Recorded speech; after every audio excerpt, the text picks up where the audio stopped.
Thank you very much for that kind introduction, Garth. Appreciate it.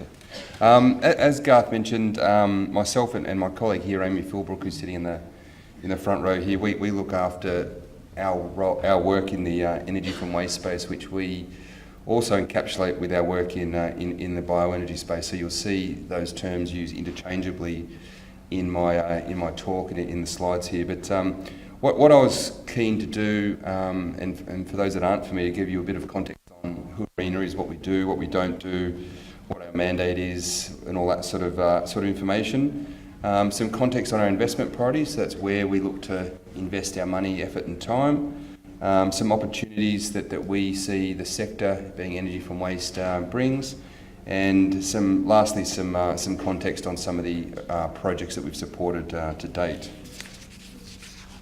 So I'll just, so for those that aren't familiar, ARENA is a Commonwealth Government agency, operates independently with its own board and a mandated objective around increasing the competitiveness and deployment of renewable energy technologies.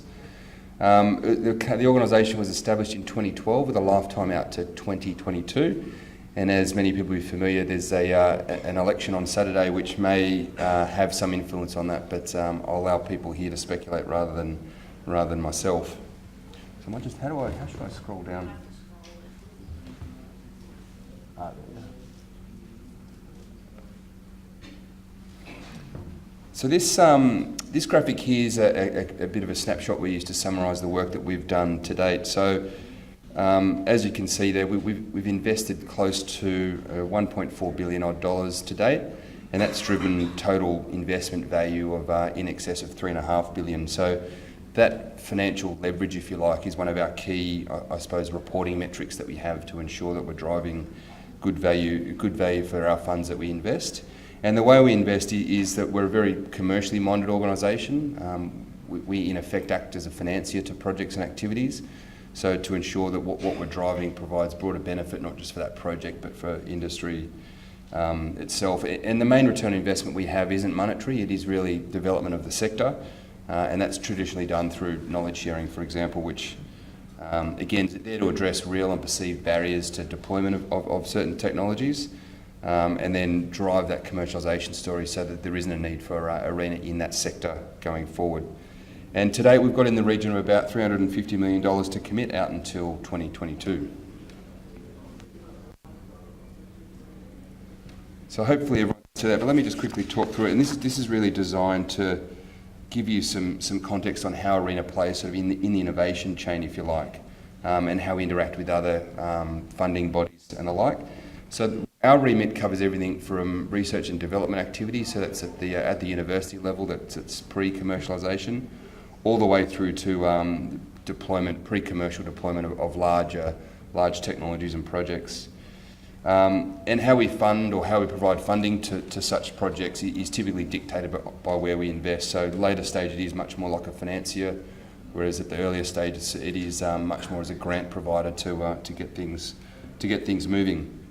And that funding or the structure of that funding is really there to reduce the investment risk and to create opportunities for leveraging of other forms of finance. As I flagged earlier, that leverage ratio is really a key metric for us. So we do overlap and do work quite closely with, for example, the Clean Energy Finance Corporation, and there's an example of a project that I'll talk about in a minute that's a case in point of us working with that organisation. Again, very knowledgeable financiers, but play a very different role to that of ARENA.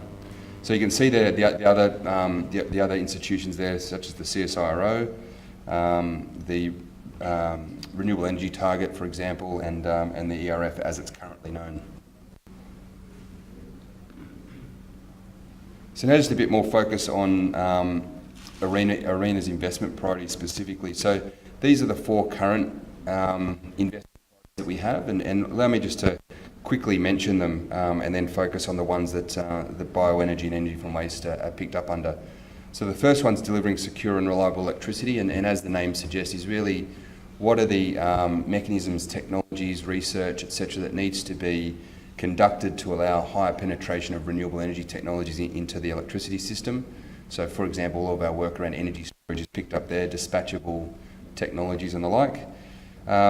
Priority 2, accelerating solar PV innovation, and this is very much a R&D focused priority where we continue to develop Australia's cutting edge work in the research and development space of solar PV. And that's very much developing IP that can then be commercialised internationally, albeit that a majority of the underlying technologies are manufactured offshore. Number 3, energy productivity, and this is really how do we drive more output for any given input.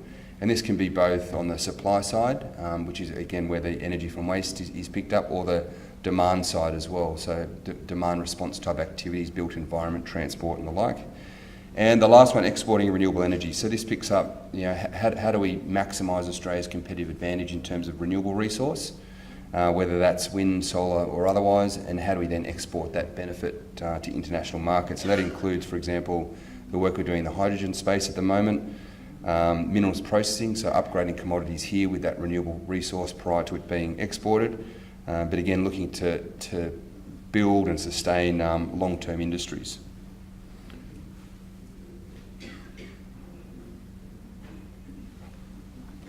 So I might just cover off what we're seeing as sort of current opportunities or drivers for the energy from waste sector in Australia, or what's the reasons why we should be continuing to pursue this subject matter area. So I think, as everyone would be familiar with, that there's a huge opportunity in terms of emission reduction, and there's a couple of figures up there that we've sourced that this technology area has the option of displacing. And again, should certain targets be implemented at any of the government levels, that'll again move that even further. And there's a couple of projects that I've flagged for discussion later on, where there's actually some hard data around that opportunity. So why else is a good idea? It's generally a natural hedge against rising gas and electricity prices, and that's typically the case we're seeing with distributed energy from waste and bioenergy proposals, where resource owners, whether it be the waste owner or otherwise, has the option of, or the optionality, if you like, to use that resource to disconnect their cost exposure to those input costs. We're continuing to see policy develop, and this is an area that ARENA plays quite actively and is assisting state governments with their thought and process around policy evolution and how certain technologies should play into that. And we're seeing this at all levels of government as well, both in terms of, for example, the landfill side of things at the local level, all the way through to the federal government side in terms of what are the mechanisms that can support this technology. So that's continuing to develop, and I think will actively continue as well. We're seeing new technologies evolving, and that's both domestically developed technologies as well as international technology that say are more mature from a deployment point of view that haven't yet been deployed in Australia. And again, I'll talk to an example of that in a second. So that's definitely an opportunity, is identifying those technologies that have a place and a role in the Australian market. And lastly, investment opportunities. So as these projects and technologies are being deployed in Australia, we're seeing the concept of bankability increasing. That is, local financiers and investors being comfortable with these technologies to the point where they can participate and lower the overall cost of capital of these solutions. So that is of critical importance, and that's a role that we at ARENA see we play as well. Is how do we get not just people comfortable with the technology, but the other parts or key stakeholders, being financiers, understanding the technology, the risks, etc., that they can then participate to lower that overall cost.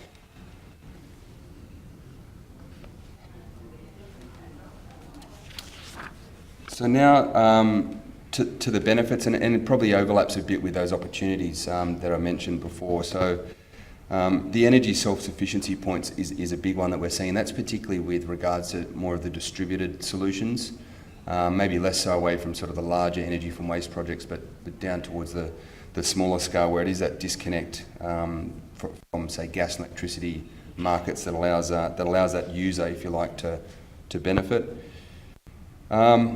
The other sort of key benefit that we're seeing is that these new technologies have the benefit for regional deployment, and Australia is quite unique in that sense, in the terms of a lot of the waste, if you like, for these projects aren't necessarily centrally located, as may be the case in say Europe, where there's a fairly mature environment.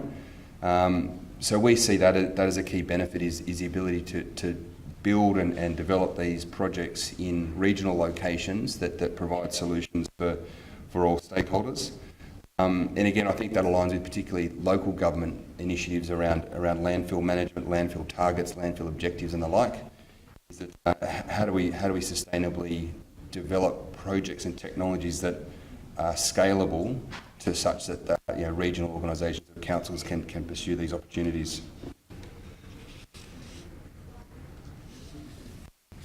So just on the economics, and I'm sure people have seen this graphic before, and I don't think, really, I never truly believe LCOE numbers unless you've calculated themselves, but I think the overall message is that bioenergy and energy from waste can be competitive with other forms of technology, particularly when you consider it as a dispatchable form of electricity generation. And we see this across a lot of studies. This, for example, is taken from, I think, from Lazard's annual, I know this is ARENA, but Lazard, for example, does a very similar graphic, as does Bloomberg, and all of them show bioenergy and energy from waste as a competitive form of electricity generation. But having looked at a lot of these projects, is a lot more devils in the detail, and you look at sort of the key complexities in these projects, such as feedstock cost variability. So again, what's the gate fee or equivalent that you need to consider? Co-product.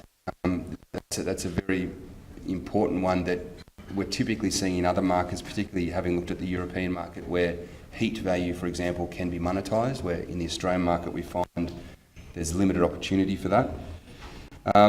Contract risk, and again, this probably plays more into the cost of capital. So it's saying, how do you form long-term contracts that can underpin a lower cost of capital?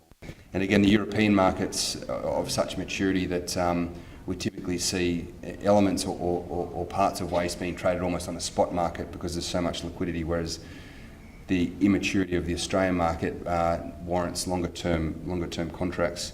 And all of this then filters into what price of electricity would be the variable required to get these projects to proceed on a commercially viable basis. So whether you use that as a proxy for LCOE or not, is a given. But important to note also that these figures, and I suppose the comments mentioned, don't necessarily reflect any view or perspectives on say, a price of carbon and what impact that may have or benefit that may have on economics.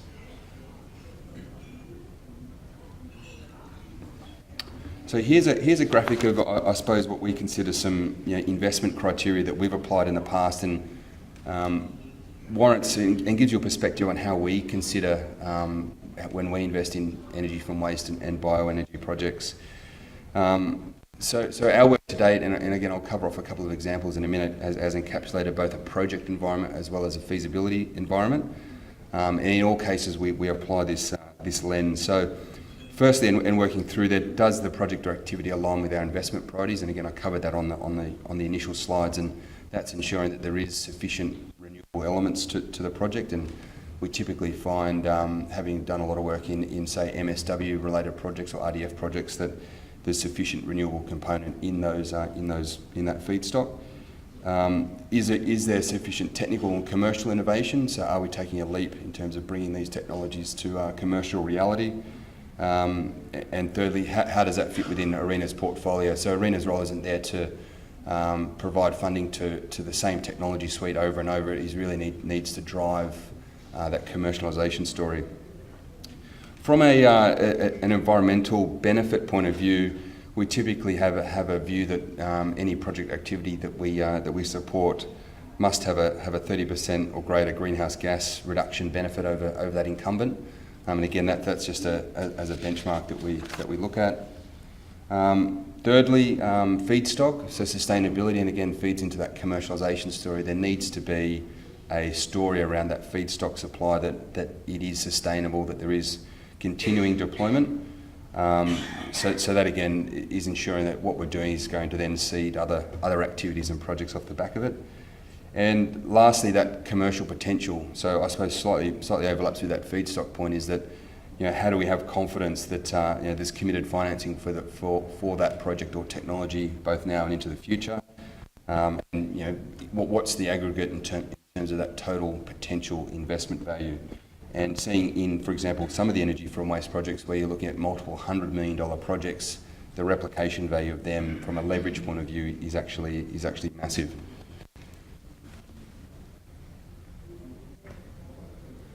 So I might just cover off some of the portfolio projects that we've supported to date, and this is probably one that my time at ARENA have been extremely proud to be involved in, is the deployment of Australia's first large-scale energy from waste project that was, and I'm sure people in the room will be familiar with it, and particularly its development history and the complexity involved. But this project, and again, people I'm sure are familiar with it, was co-developed with Macquarie and Phoenix Energy in Western Australia. About a $700 million project, located south of Perth, 36 megawatts capacity, 400,000 tonnes per annum. What else is there that's relevant that might be... But yeah, actually, the one point, and I think flagging back to some of the points I made earlier, the real benefit we see of this project is that it's a relatively mature technology internationally, with in excess, I think, of 2,000 comparable facilities deployed globally, but none deployed in Australia. And obviously there's a range of reasons why that's the case. But from ARENA's point of view, we were very easily able to identify what were sort of the one-off costs associated with deploying a project of this nature that would then be mitigated going forward. So a classic example being the cost of capital. This project, quite complex, high cost of capital, a lot of risk, a lot of margin, a lot of contingencies due to that one-off deployment. So from our point of view, all of those elements should reduce as further projects are deployed. And from ARENA's point of view, that would mean or negate our need to be involved in that in the future. So as this project evolves and matures and goes through to completion, you'll see the key knowledge coming out of this. And one of the very important elements, if you haven't seen it already, is the LCA report that was produced that demonstrates and articulates the benefits of this project. So I'd encourage you, if you haven't seen it already, to get a copy of that.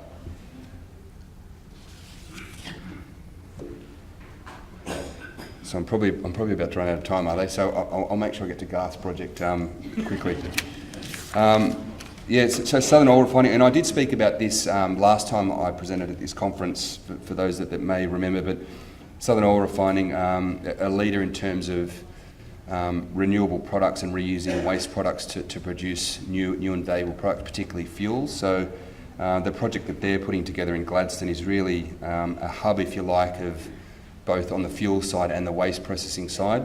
So I'd encourage you, and just in the interest of time, I might reference you there to our website to get the details of that one.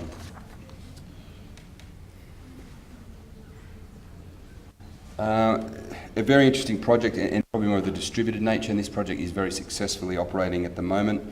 And I think I may have spoken to this last time I was here, as it was just being announced, but is now fully commissioned and operating. And this project in particular, although the feedstock is from the abattoir, allows that facility to actually come off-grid.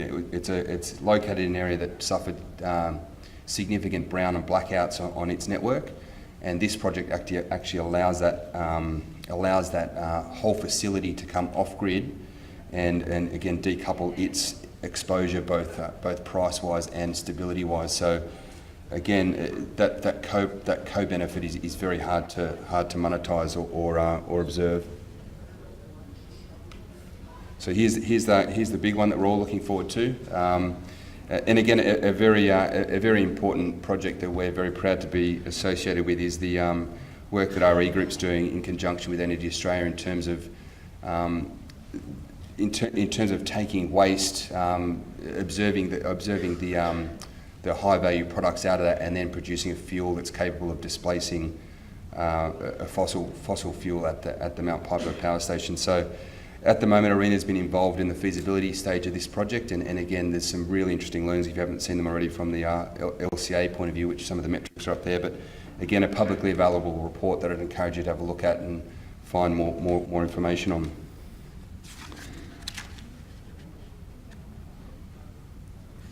So I might just conclude just to quickly cover off what we see as sort of, I suppose, some of the opportunities in the sector, and maybe less so, I know the title there says role for ARENA, but more what are we seeing as some of the opportunities or areas to consider for the sector. And the first one, having seen countless projects in this space, is to identify the key risks that these projects face and address them early. It's so common to see people expend significant development effort and dollars only to have critical risks that were able to be identified earlier, pull them up at the last hurdle and then require further effort. So identify those critical risks early and address them. Continue to monitor policy development at each level, and again I think that's a very dynamic environment. So encouraging people to participate in all the various soundings that occur, and ARENA actively participates in that as well. But I think our interaction with these authorities suggests that they're very willing to listen and learn to evolve to a better position.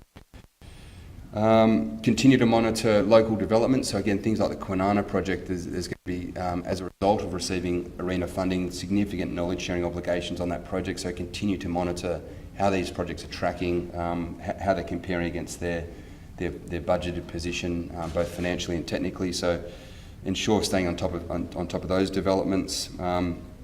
Look for value add, and again, that's more how do you get that economic case stronger. So what are the value-added propositions both pre and post utilisation of that feedstock or resource? So again, if that's an example, as the RE group do in terms of that value realisation or post, we're seeing a lot of work going on, for example, in regards to ash and what products that can be used in and how do you de-risk that process. So consideration of that early will support that investment case. And the last point, just to conclude on, underestimate the importance of that social and environmental licence element. I can't stress that enough, being a critical element, and again, every project that we're involved in, that's front and centre. So hopefully there's some thoughts that I can leave you with, and happy to take any questions. Thank you. No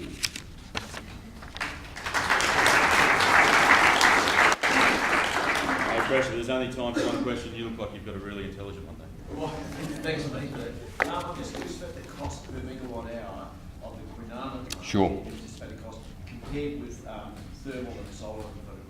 Yeah, so that's a really good point, and it is a difficult one. So we stay away from that on purpose because what it ignores is, I suppose, the variables that go into that process. So having looked at the financial models for these projects, I think it's safe to say in this room that solar and wind is actually quite straightforward. You've basically got a resource that comes in and a processor does it, and a dollar value from participating in the NEM at the back end.